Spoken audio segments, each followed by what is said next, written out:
ಕೇಂದ್ರದ ಕಾರ್ಮಿಕ ನೀತಿಯನ್ನ ವಿರೋಧಿಸಿ ಎಂದು ಕರೆಯನ್ನ ಕೊಡಲಾಗಿದೆ ಬಂದ್ಗೆ. ಹೀಗೆ ಸಿಐಟಿಯು, ಎಐಟಿಯುಸಿ, ಎನ್ಐಟಿಯುಸಿ, ಎಚ್ಎಂಎಸ್ ಸೇರಿದಂತೆ ಸಾಕಷ್ಟು ಸಂಘಟನೆಗಳು ಕರೆಯನ್ನ ಕೊಟ್ಟಿದ್ದಾರೆ.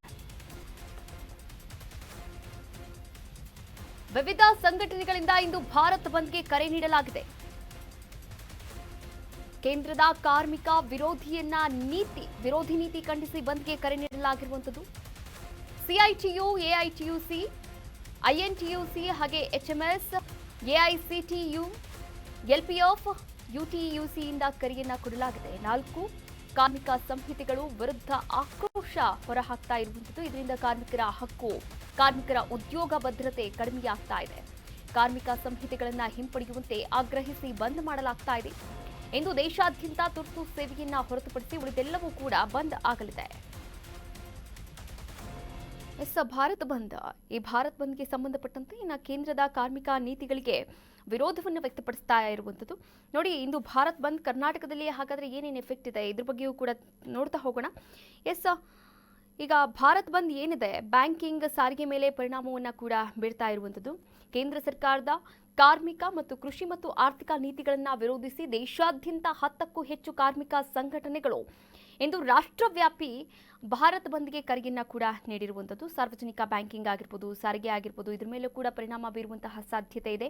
ಕೇಂದ್ರ ಸರ್ಕಾರದ ಕಾರ್ಮಿಕ ಮತ್ತು ಕೃಷಿ ಮತ್ತು ಆರ್ಥಿಕ ನೀತಿಗಳನ್ನು ಖಂಡಿಸಿ ಮುಷ್ಕರದಲ್ಲಿ ಕನಿಷ್ಠ 30 ಕೋಟಿ ಕಾರ್ಮಿಕರು ಭಾಗವಹಿಸಲಿದ್ದಾರೆ ಅಂತ ಅಖಿಲ ಭಾರತ ಟ್ರೇಡ್ ಯೂನಿಯನ್ ಕಾಂಗ್ರೆಸ್ ಪ್ರಧಾನ ಕಾರ್ಯದರ್ಶಿ ಅಮರ್ಜಿತ್ ಕೌರ್ ನಿನ್ನೆ ಹೇಳಿಕೆಯನ್ನು ಕೂಡ ನೀಡಿದ್ರು. ನೋಡಿ, ಬಂದ್ನಿಂದಾಗಿ 600 ಜಿಲ್ಲೆಗಳ ಮೇಲೆ ಪರಿಣಾಮ ಬೀರುವ ಸಾಧ್ಯತೆ ಕೂಡ ಇದೆ. ತುರ್ತು ಸೇವೆಗಳಾದಂತಹ ಆಂಬ್ಯುಲೆನ್ಸ್ ಆಗಿರ್ಬೋದು, ಔಷಧ ಅಂಗಡಿಗಳಾಗಿರ್ಬೋದು ಸೇರಿದಂತೆ ಅಗತ್ಯ ವಸ್ತುಗಳ ಸೇವೆಯಲ್ಲಿ ಯಾವುದೇ ವ್ಯತ್ಯಯ ಇರೋದಿಲ್ಲ ಎನ್ನುವಂತಹ ಒಂದು ಮಾಹಿತಿಯನ್ನ ಕೂಡ ನೀಡಲಾಗಿರುವಂತದ್ದು. ನೋಡಿ, 10 ಕೇಂದ್ರ ಕಾರ್ಮಿಕ ಸಂಘಟನೆಗಳು ಮತ್ತು ರಾಷ್ಟ್ರೀಯ ಕಾರ್ಮಿಕ ಒಕ್ಕೂಟಗಳು ಮುಷ್ಕರಕ್ಕೆ ಬೆಂಬಲವನ್ನ ಕೂಡ ಘೋಷಣೆ ಮಾಡಿರುವಂತದ್ದು. ಯುನೈಟೆಡ್ ಫಾರ್ಮರ್ಸ್ ಫ್ರಂಟ್ ಹಾಗೆ ಕೃಷಿ ಕಾರ್ಮಿಕ ಸಂಘಟನೆಗಳು, ಸಿಪಿಐಎಂ ಮತ್ತು ಸಿಪಿಐ ಸೇರಿದಂತೆ ವಿವಿಧ ರಾಜಕೀಯ ಪಕ್ಷಗಳು ಮುಷ್ಕರಕ್ಕೆ ಬೆಂಬಲವನ್ನ ಕೂಡ ಘೋಷಣೆ ಮಾಡಿವೆ. ರಾಜ್ಯ ಸರ್ಕಾರಿ ನೌಕರರು, ಶಿಕ್ಷಕರ ಸಂಘಟನೆಗಳು, ಬ್ಯಾಂಕ್ಗಳ ನೌಕರರು, ವಿಮಾ, ರಕ್ಷಣಾ, ರೈಲ್ವೆ, ಬಂದರು, ವಿಮಾನಯಾನ ಮತ್ತು ಸಂಬಂಧಿತ ಗುತ್ತಿಗೆ ಕಾರ್ಮಿಕರು ರಾಷ್ಟ್ರೀಯ ಮುಷ್ಕರಕ್ಕೆ ಬೆಂಬಲವನ್ನ ಕೂಡ ನೀಡ್ತಾ ಇದ್ದಾರೆ.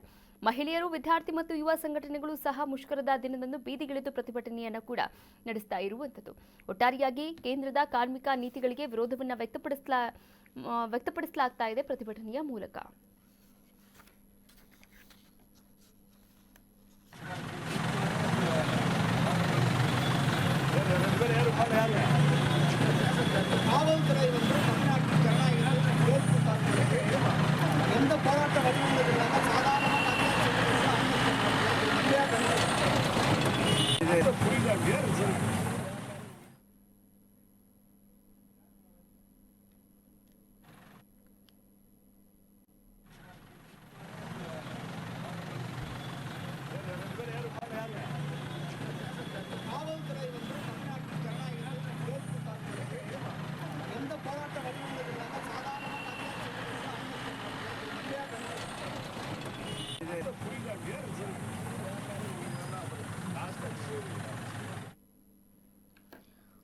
ಕಾರ್ಮಿಕ ಸಂಘಟನೆಗಳು ಮತ್ತು ರೈತ ಸಂಘಟನೆಗಳು ಕೇಂದ್ರ ಸರ್ಕಾರದ ನೀತಿಗಳನ್ನು ವಿರೋಧಿಸಿ ಇವತ್ತು ದೇಶವ್ಯಾಪಿ, ರಾಷ್ಟ್ರವ್ಯಾಪಿ ಒಂದು ಭಾರತ ಬಂದ್ ಕರೆ ನೀಡಿರುವಂಥದ್ದು.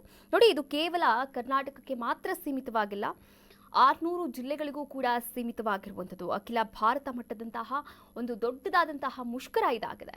ಸುಮಾರು 30 ಕೋಟಿ ಕಾರ್ಮಿಕರು ಭಾಗವಹಿಸುವಂತಹ ನಿರೀಕ್ಷೆ ಕೂಡ ಇರುವಂಥದ್ದು ಈ ಒಂದು ಪ್ರತಿಭಟನೆಯಲ್ಲಿ. ಈಗಾಗಲೇ ಪ್ರತಿಭಟನೆಗಳು ಕೂಡ ಆರಂಭವಾಗಿರುವಂಥದ್ದು.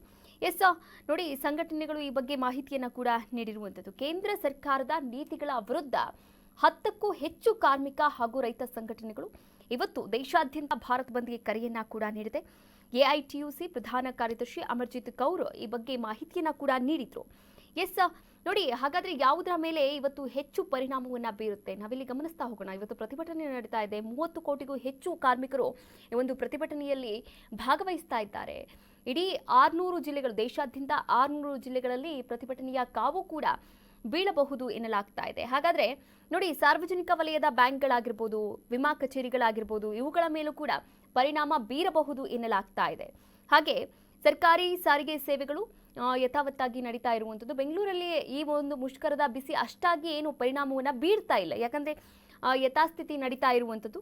ಇನ್ನು ಕಲ್ಲಿದ್ದಲು ಮತ್ತು ಉಕ್ಕು ಸೇರಿದಂತೆ ಪ್ರಮುಖ ವಲಯದ ಕಾಮಗಾರಿಗಳಾಗಿರಬಹುದು, ಗ್ರಾಮೀಣ ಭಾಗದ ಉದ್ಯೋಗ ಖಾತರಿ ಅಂದರೆ ಮನ್ರೇಗಾ ಕೇಂದ್ರಗಳಾಗಿರ್ಬೋದು, ಮನ್ರೇಗಾ ಕೆಲಸಗಳಾಗಿರ್ಬೋದು, ಆ ಕೆಲಸದ ಉದ್ಯೋಗಸ್ಥರು ಕೂಡ ಈ ಒಂದು ಪ್ರತಿಭಟನೆಯಲ್ಲಿ ಭಾಗಿಯಾಗುವಂತಹ ಸಾಧ್ಯತೆಗಳು ಕೂಡ ಇರುವಂಥದ್ದು.